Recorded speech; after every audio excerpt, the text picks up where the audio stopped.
Rah! Hello everyone, my name is Micah and welcome back to another Plushie Breakdown. Today we're talking about my most recent plush project, Yesper, the Bat Guardian. This is actually one of my original characters, so it's really interesting that my patrons chose for me to do this one next. Seriously, my patrons vote on what plushies I make next, and they chose this one over Disney things, Nintendo things, FNAF things. Honestly, I think they were just trying to be nice. Overall, there are definitely some things I wish I had changed about this pattern before I made the plush. But you know what I always say, the plushies you see here on this channel are all technically prototypes. The only plushies that you'll see that are not prototypes are plushies I sell on my shop. Obligatory prototype warning aside, let's chat about what I wish I had done differently. Firstly, you have to know that Yesper as a character was designed based on the fabric I had and what would be the most sensory friendly plush for myself. And because of that, I basically reused my king plushie pattern and gave it a new head and wings. As you can see, their bodies are practically identical, but this led to some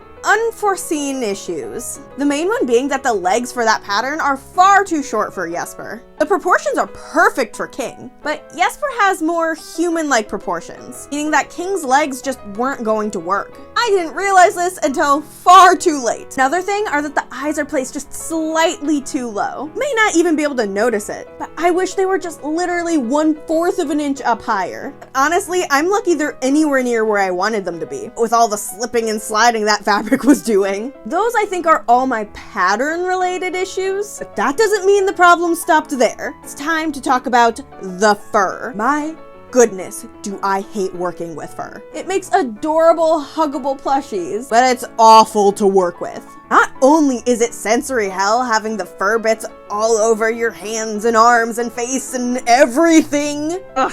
It also very often triggers my allergies, meaning I'll end up feeling awful after I'm done working. And don't even get me started on how this fur messes with the pattern. Just kidding, the point of the video is to get me started on all this. When you place a pattern piece on this kind of fur, it just wants to slip down. And that makes it nigh impossible to pin the pieces to it, let alone get it in an embroidery hoop. I didn't go too far into it in the main video. I spent so long trying to position that head in the hoop just so I could embroider the eyes. Just one more reason to not work with fur very often. And you want to know the worst part? Trying to pin a pattern to this kind of fabric can make it scrunch up underneath without you noticing. But when you cut out the piece and unpin your pattern, the fur suddenly pops out and is double the size than it was supposed to be. That happened with multiple big pieces in this project, leaving me to have to completely recut some of the pieces that couldn't be adjusted as is. It was absolutely dreadful. Remind me to never work with fur again. I mean, at least for like a year. One fur plushie a year, that's it. At least it got me started using this new fur cutting technique.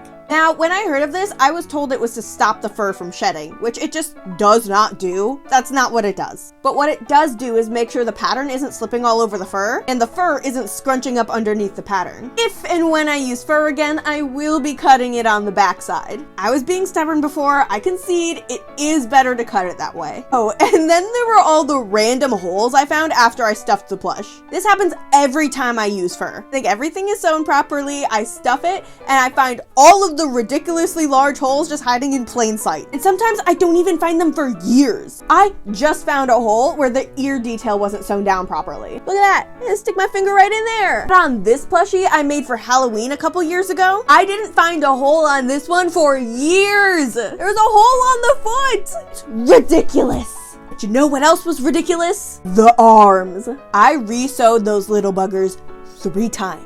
First time, I somehow sewed one of the arms onto the back of the head, which I know is because I got lost in the pattern. All that fur, man, I can't see what I'm doing. The second time, I re-sewed the back of the head arm onto an actual arm spot. And based on what happened next, that one had to have been sewn on first, because then the arms were on the wrong sides. That couldn't have happened if the other arm was first, because I always check and double check and triple check that that first arm is on correctly. Because if the first arm is on right, the second arm has to be right. I mean, I guess unless I'm making something with more than 2 arms. But Yesper's only got 2. Then I finally got them on the right sides, but because I had cut off the seam allowance from the shoulder one of the times, thinking I had everything in place just right, I'm pretty sure the arms are shorter than they should have been. But hey, let's bring some positivity back in this video. It's not all doom and gloom. Yesper is still probably one of the best sensory plushies I have ever made. They're cuddly, they're soft, they're weighted perfectly, and something about them that's actually better than King is that when I try to give them a hug, there is no giant horns trying to stab me pointy in the neck. Though those horns do make for a good chin rest though. Last thing I want to bring up is the neck fluff. This was something I tried to do on another plushie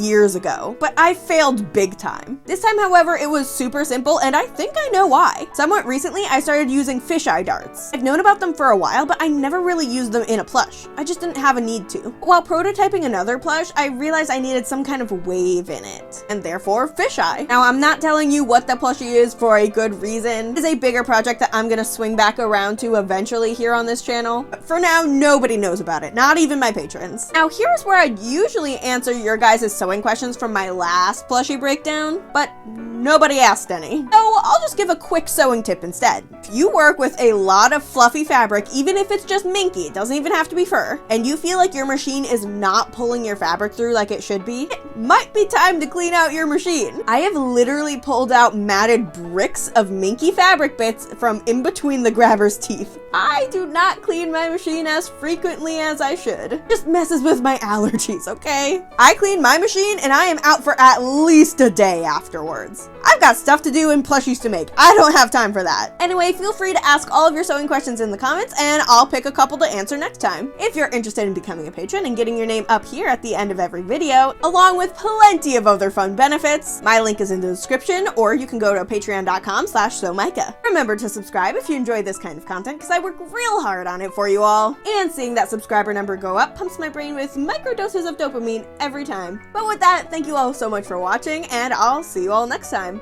Bye-bye!